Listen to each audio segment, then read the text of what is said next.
ایک روایت میں اتنا اضافہ اور بھی ہے کہ حضرت معاذ رضی اللہ تعالی عنہ نے اس شخص سے اعوذ باللہ من الشیطان الرجیم کے پڑھنے کو کہا، لیکن اس نے نہ پڑھا اور اس کا غصہ بڑھتا ہی گیا۔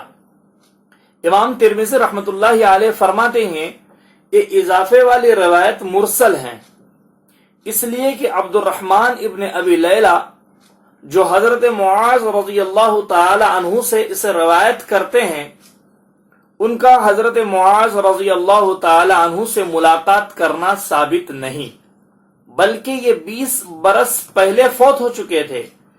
لیکن یہ ہو سکتا ہے کہ شاید عبد الرحمن ابن ابی لیلہ نے حضرت ابی بن کعب رضی اللہ تعالی عنہ سے سنا ہو، اور وہ بھی اس حدیث کے راوی ہیں، اور اسے حضرت معاذ رضی اللہ تعالی عنہ تک پہنچایا ہو، کیونکہ اس واقعے کے وقت بہت سے صحابہ کرام رضوان اللہ تعالی علیہم اجمعین موجود تھے۔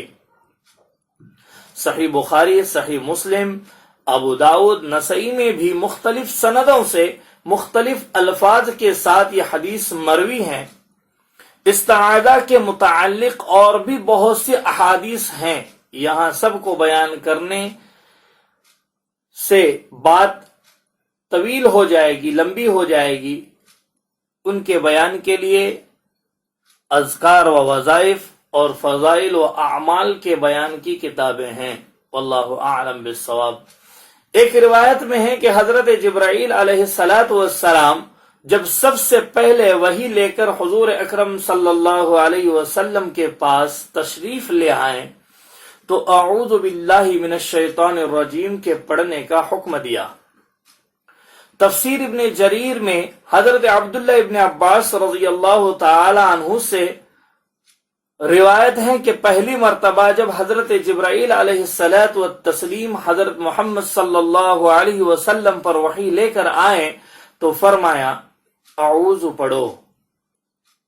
آپ نے فرمایا استعیذ باللہ السمیع العلیم من الشیطان الرجیم۔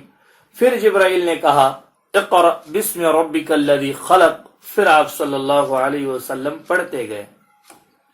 حضرت عبداللہ فرماتے ہیں سب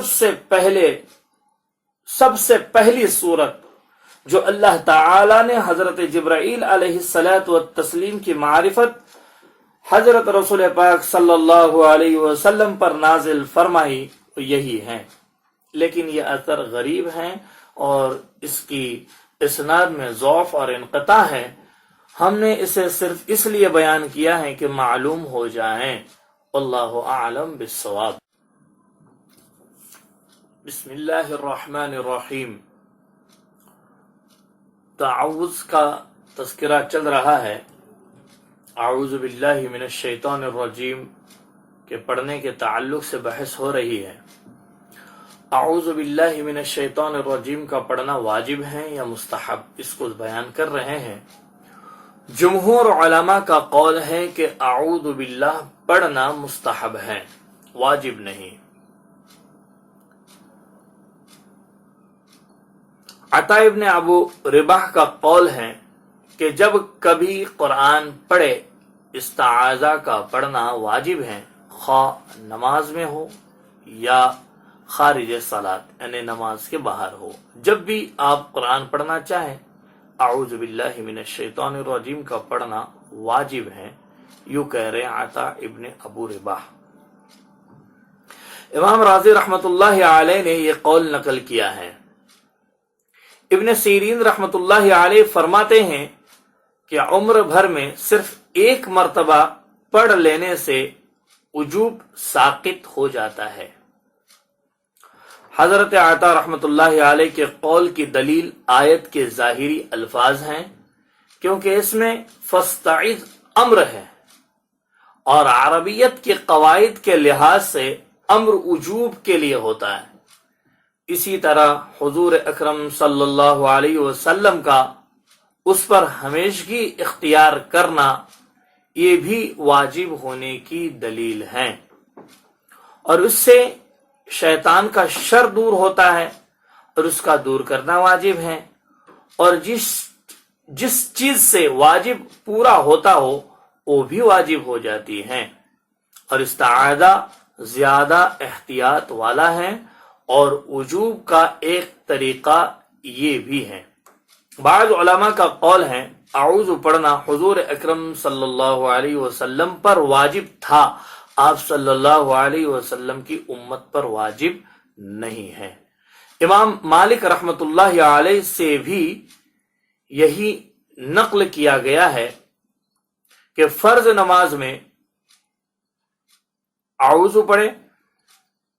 امام مالک رحمت اللہ علیہ سے یہ بھی روایت کی جاتی ہے کہ فرض نماز میں اعوذ پڑھے، اور رمضان المبارک کی اول رات کی نماز میں اعوذ پڑھ لے۔ اب یہ ذکر کر رہے ہیں کہ اعوذ باللہ کب اور کہاں پڑھیں۔ امام شافعی رحمت اللہ علیہ الاملا میں لکھتے ہیں کہ اعوذ زور سے پڑھیں، اور اگر پوشیدہ پڑھے، آہستہ پڑھے، تب بھی کوئی حرج نہیں ہے۔ اور الاملا میں لکھتے ہیں کہ بلند اور آہستہ پڑھنے میں اختیار ہیں، اس لیے کہ حضرت ابن عمر رضی اللہ تعالی عنہما سے پوشیدہ پڑھنا، آہستہ پڑھنا ثابت ہیں، اور حضرت ابو ہریرہ رضی اللہ تعالی عنہ سے بلند آواز سے، اونچی آواز سے پڑھنا ثابت ہیں۔ پہلی رکعت کے علاوہ اور رکعتوں میں اعوذ پڑھنے میں امام شافعی رحمت اللہ علیہ کے دو قول ہیں، ایک مستحب ہونے کا اور دوسرا غیر مستحب ہونے کا، اور ترجیح دوسرے قول کو ہی ہے، واللہ اعلم۔ صرف اعوذ باللہ من الشیطان الرجیم کہہ لینا امام شافعی علیہ الرحمہ اور امام ابو حنیفہ رحمت اللہ علیہ کے نزدیک تو کافی ہیں، لیکن بعض کہتے ہیں اعوذ باللہ السمیع العلیم من الشیطان الرجیم ان اللہ هو السمیع العلیم پڑھیں۔ اوزاعی وغیرہ کا یہی مذہب ہے۔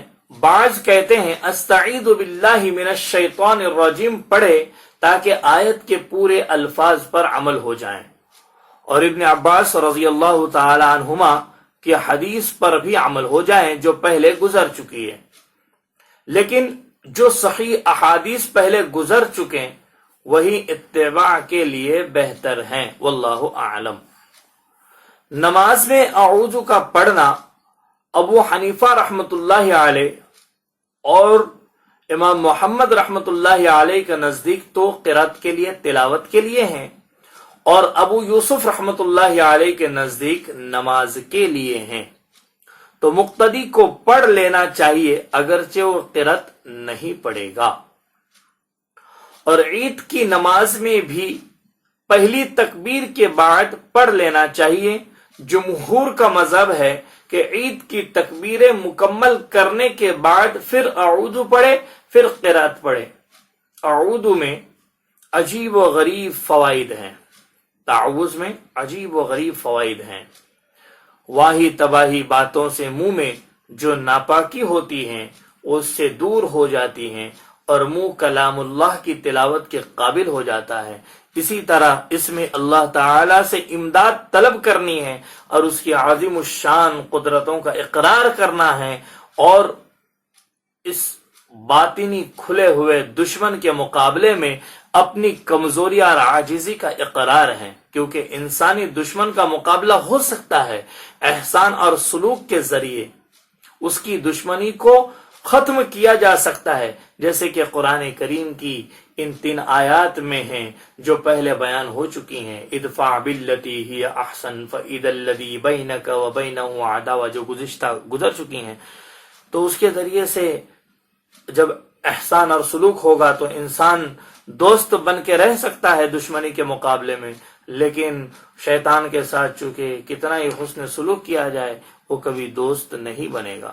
اور جگہ اللہ تعالیٰ فرماتے ہیں ان عبادی لیس لک علیہم سلطان، یعنی میرے مخصوص بندوں پر تیرا کوئی غلبہ نہیں۔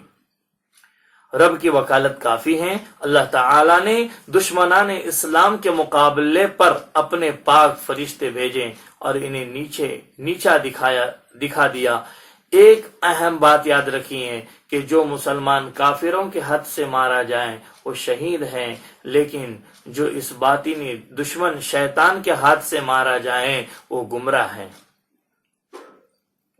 جس پر کفار غالب آ جائیں وہ اجر پاتا ہے، لیکن جس پر شیطان غالب آ جائیں وہ ہلاک و برباد ہوتا ہے، چونکہ شیطان انسان کو دیکھ سکتا ہے اور انسان اسے نہیں دیکھ سکتا۔ اس لیے قرآنی تعلیم یہ ہے کہ تم اس کے شر سے اس کی پناہ چاہو جو اسے دیکھتا ہے اور یہ اسے نہیں دیکھ سکتا۔ ایک پیغام آپ تک کچھ اقوال کے ساتھ ذکر کرتے ہوئے پہنچانے کی کوشش کیے ہیں۔ مختلف اقوال اس میں بیان کیے گئے ہیں۔ آپ امت تک اس کو پہنچانے کی کوشش کیجیے تاکہ تمام تک ان مسائل کا علم پہنچے اور اس پر عمل ہو جائیں۔ ہر کوئی اپنے مسلک کے اعتبار سے اس پر عمل کرے۔